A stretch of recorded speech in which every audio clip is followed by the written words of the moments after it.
Do you sometimes forget to read your Bible? This channel will help you to remember with a chapter a day. Click subscribe and notification bell. Thank you and God bless. Matthew 8, verses 1 to 34, New Living Translation. Large crowds followed Jesus as he came down the mountainside. Suddenly, a man with leprosy approached him and knelt before him.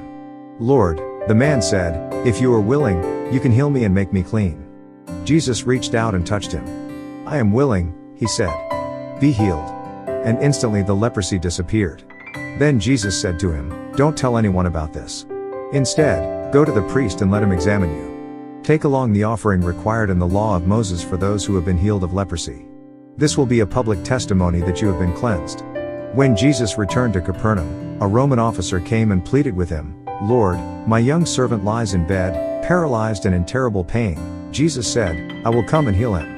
But the officer said, "Lord, I am not worthy to have you come into my home. Just say the word from where you are, and my servant will be healed. I know this because I am under the authority of my superior officers, and I have authority over my soldiers. I only need to say, 'Go,' and they go, or 'Come,' and they come. And if I say to my slaves, 'Do this,' they do it." When Jesus heard this, he was amazed. Turning to those who were following him, he said, "I tell you the truth, I haven't seen faith like this in all Israel. And I tell you this, that many Gentiles will come from all over the world, from east and west, and sit down with Abraham, Isaac, and Jacob at the feast in the kingdom of heaven. But many Israelites, those for whom the kingdom was prepared, will be thrown into outer darkness, where there will be weeping and gnashing of teeth." Then Jesus said to the Roman officer, "Go back home. Because you believed, it has happened." And the young servant was healed that same hour. When Jesus arrived at Peter's house, Peter's mother-in-law was sick in bed with a high fever. But when Jesus touched her hand, the fever left her. Then she got up and prepared a meal for him. That evening many demon-possessed people were brought to Jesus. He cast out the evil spirits with a simple command, and he healed all the sick. This fulfilled the word of the Lord through the prophet Isaiah, who said, "He took our sicknesses and removed our diseases."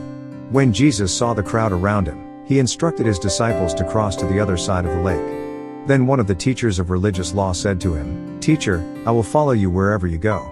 But Jesus replied, "Foxes have dens to live in, and birds have nests, but the Son of Man has no place even to lay his head."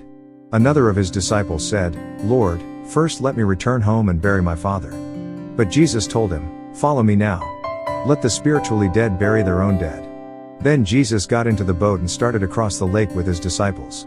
Suddenly, a fierce storm struck the lake, with waves breaking into the boat. But Jesus was sleeping. The disciples went and woke him up, shouting, "Lord, save us.